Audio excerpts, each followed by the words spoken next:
आकाशवाणी लखनऊ से प्रस्तुत है प्रादेशिक समाचार।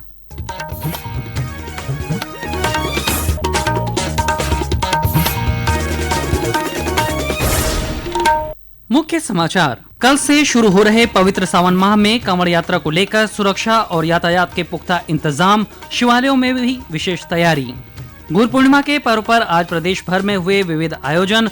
मुख्यमंत्री योगी आदित्यनाथ ने गोरखनाथ मंदिर में विशेष अनुष्ठान के बाद कहा, ये पर्व गुरु के प्रति कृतज्ञता प्रकट करने का बड़ा अवसर। राज्य के कैबिनेट मंत्री राकेश सचान ने आज गौतम बुद्ध नगर में उत्तर प्रदेश अग्नि और सुरक्षा एक्सपो को किया संबोधित। कहा, बदलते परिवेश में एमएसएमई निभा रहा है महत्वपूर्ण भूमिका और प्रदेश के 55 जिलों में अगले 24 घंटों के दौरान हो सकती है हल्की से मध्यम बारिश। नदियों के बढ़ते जलस्तर को देखते हुए बाढ़ चौकियों को किया गया सतर्क। नमस्कार, प्रदेश के समाचारों के साथ मैं शैलेंद्र और अब समाचार विस्तार से। कल से शुरू हो रहे श्रावण माह के साथ प्रदेश भर में कांवड़ यात्रा शुरू हो रही है। कांवड़ यात्रा को लेकर खास तैयारियां की गई हैं। पुलिस महानिदेशक राजीव कृष्णा ने बताया कि कांवड़ यात्रा को सुरक्षित और सकुशल संपन्न कराने के लिए सुरक्षा और यातायात के पुख्ता इंतजाम किए गए हैं। पेश है एक रिपोर्ट। पुलिस महानिदेशक राजीव कृष्णा ने बताया कि कांवड़ यात्रा मार्गों पर 29,000 से अधिक सीसीटीवी कैमरे, 395 ड्रोन, 1800 से अधिक जल सेवा केंद्र, 829 चिकित्सा शिविर और 1200 से अधिक पुलिस सहायता केंद्र स्थापित किए गए हैं। इसके साथ ही डीजीपी मुख्यालय में स्थापित कंट्रोल रूम में भी 8 सदस्यीय टीम तैनात की गई है, जो 24 घंटे यूपी 112 समेत अन्य माध्यमों से मिलने वाली सूचनाओं की मॉनिटरिंग करेगी। वहीं कांवड़ियों की सुरक्षा के लिए विभिन्न राजमार्गों पर यातायात डायवर्जन के साथ समुचित प्रकाश की व्यवस्था की गई है। समाचार कक्ष से तनवीर फातिमा। सावन माह में बड़ी संख्या में श्रद्धालु शिव मंदिरों में पहुंचते हैं। ऐसे में श्री काशी विश्वनाथ धाम, गोला गोकर्णनाथ, लोधेश्वर महादेव और गढ़मुक्तेश्वर समेत अन्य शिव मंदिरों में भक्तों के लिए विशेष प्रबंध किए गए हैं।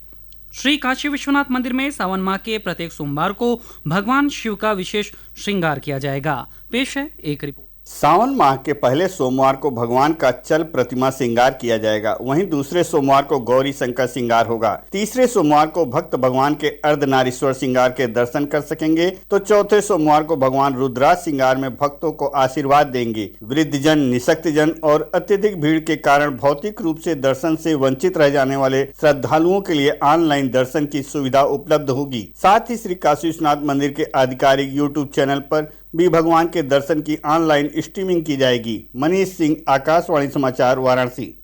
गुरु पूर्णिमा पर्व के अवसर पर आज प्रदेश भर में विविध आयोजन किए जा रहे हैं। इस क्रम में मुख्यमंत्री योगी आदित्यनाथ ने सुबह गोरखपुर में महायोगी गुरु गोरखनाथ का नाथ पंथ की परंपरा के अनुसार विशेष पूजन किया। इस दौरान अपने संबोधन में श्री योगी ने कहा कि गुरु की कृपा से ही शिष्य अज्ञान से आत्मबोध और अंधकार से प्रकाश की ओर अग्रसर होता है। उन्होंने कहा कि ये पर्व गुरु के प्रति कृतज्ञता जाहिर करने का बेहतरीन अवसर है। आज गुरु पूर्णिमा है। गुरु के प्रति अपनी कृतज्ञता ज्ञापित करने का अवसर। भारत एक ऐसा देश है जिसने दुनिया को कृतज्ञता ज्ञापित करना सिखाया है कि कृते च प्रति कृतव्यम ऐसा धर्म सनातन। अगर किसी ने आपके प्रति कुछ किया है तो उसके प्रति कृतज्ञता ज्ञापित करना, याद करना हमारे जीवन में हमारी ये सबसे बड़ी खूबी रही है। दुनिया के अंदर भारतीय इस मामले में सबसे ज्यादा जागरूक रहे हैं और गुरु के प्रति, माता पिता के प्रति, अपने से बड़ों के प्रति और जीवन में उन सभी लोगों के प्रति जो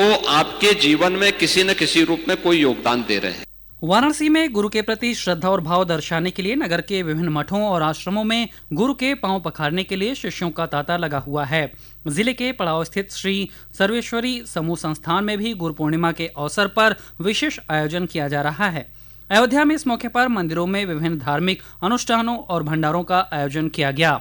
शहर के मणिराम छावनी में भी दूर दराज से आए श्रद्धालु सैकड़ों साल पुराने परंपरा का निर्वाह कर गुरु का आशीर्वाद ले रहे हैं। भगवान बुद्ध की महापरिनिर्वाण स्थली कुशीनगर में गुरु पूर्णिमा पर्व आदर और श्रद्धा के साथ मनाया जा रहा है।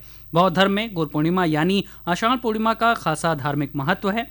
ऐसी मान्यता है कि आज ही के दिन महात्मा बुद्ध ने सारनाथ में अपना पहला उपदेश दिया था। बौद्ध धर्म में 3 महीने तक चलने वाला वर्षावास आज से शुरू हो गया है, जो अश्विनी पूर्णिमा तक जारी रहेगा। इस अवसर पर प्रयागराज, मिर्जापुर के विंध्याचल, मथुरा के गोवर्धन सहित विभिन्न आश्रमों में गुरु के दर्शन पूजन का सिलसिला जारी है। ये समाचार आप आकाशवाणी लखनऊ से सुन रहे हैं। ताज़ा समाचार जानने के लिए आप हमारी वेबसाइट newsonair.gov.in पर लॉगिन कर सकते हैं। इसके साथ ही आप प्रादेशिक समाचारों का ये बुलेटिन हमारे YouTube channel news on AIR Lucknow पर भी सुन सकते हैं। प्रदेश के कैबिनेट मंत्री राकेश सचान ने कहा है कि राज्य सरकार औद्योगिक सुरक्षा और अग्नि सुरक्षा देने के लिए पूरी तरह प्रतिबद्ध है और इस दिशा में प्रभावी कदम उठाए जा रहे हैं। श्री सचान आज गौतम बुद्ध नगर में PhD chamber of commerce and industry द्वारा आयोजित चौथे उत्तर प्रदेश अग्नि और सुरक्षा एक्सपो तथा सम्मेलन के उद्घाटन सत्र को संबोधित कर रहे थे। उन्होंने कहा कि एक्सपो न सिर्फ नई तकनीकी और समाधानों को प्रदर्शित करने का मंच है, बल्कि उद्यमियों और नीति निर्धारकों को एक साथ सुरक्षित और टिकाऊ औद्योगिक विकास को प्रोत्साहित करने का मौका भी देता है। श्री सचान ने कहा कि बदलते परिवेश में MSME महत्वपूर्ण भूमिका निभा रहा है। MSME सेक्टर में अभूतपूर्व प्रगति हमारे उत्तर प्रदेश में हो रही है।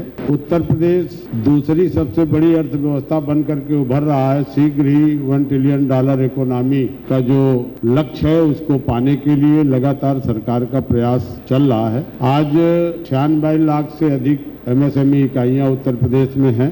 MSME लगातार जिस तरह से कृषि के बाद सबसे ज्यादा रोजगार देने वाला सेक्टर है, लगभग 2.25 करोड़ लोगों को उत्तर प्रदेश में रोजगार भी MSME के माध्यम से मिल रहा है। MSME का योगदान राज्य सकल घरेलू उत्पाद भी बहुत महत्वपूर्ण भूमिका है। प्रदेश के मुख्य निर्वाचन अधिकारी नवदीप रेणवा ने आज वाराणसी में पूर्वांचल के 24 जनपदों के जिला निर्वाचन अधिकारी के साथ बैठक कर निर्वाचन संबंधी तैयारियों का जायजा लिया। इस दौरान श्री रेणवा ने अधिकारियों को मतदाता सूची सहित अन्य तैयारियों को अभी से शुरू कर देने का निर्देश दिया। बाद में मीडिया से बातचीत करते हुए उन्होंने बताया कि बैठक के दौरान अधिकारियों को इस बात के दिशा निर्देश दिए गए हैं कि वोटर लिस्ट 100% सही हो और ज्यादा से ज्यादा पात्र लोगों का नाम वोटर लिस्ट में शामिल करने का काम पारदर्शिता के साथ किया जाए। प्रदेश के ADG कानून व्यवस्था अमिताभ यश ने मीडिया को बताया कि आज उत्तर प्रदेश ATS ने धर्मांतरण मामले में जलालुद्दीन उर्फ छांगुर और उसकी मुख्य सहयोगी नीतू उर्फ नसरीन को 7 दिन की रिमांड पर लिया है।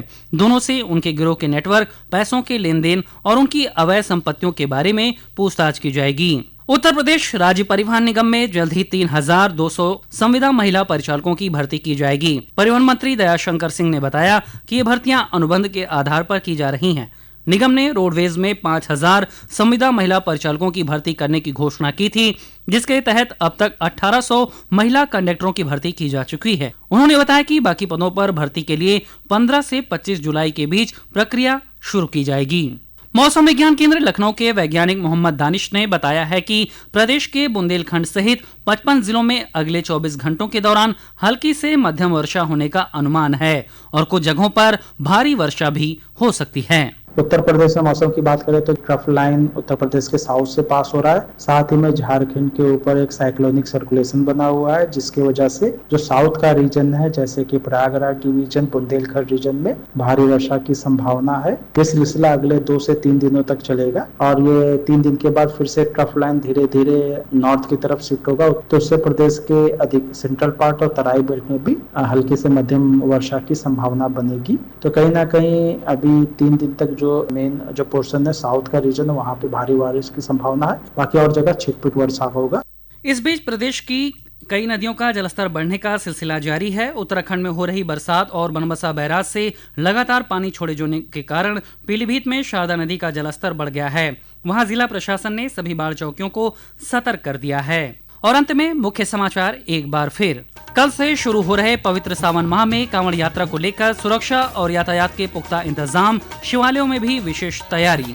गुरु पूर्णिमा के पर्व पर आज प्रदेश भर में हुए विविध आयोजन। मुख्यमंत्री योगी आदित्यनाथ ने गोरखनाथ मंदिर में विशेष अनुष्ठान के बाद कहा, ये पर्व गुरु के प्रति कृतज्ञता प्रकट करने का बड़ा अवसर।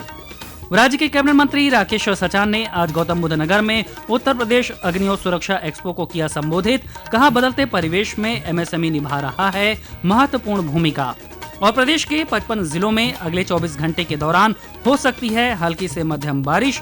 नदियों के बढ़ते जलस्तर को देखते हुए बाढ़ चौकियों को किया गया सतर्क। इसी के साथ प्रादेशिक समाचारों का ये बुलेटिन समाप्त हुआ। अगला बुलेटिन रात 8 बजे FM पर प्रसारित किया जाएगा। नमस्कार।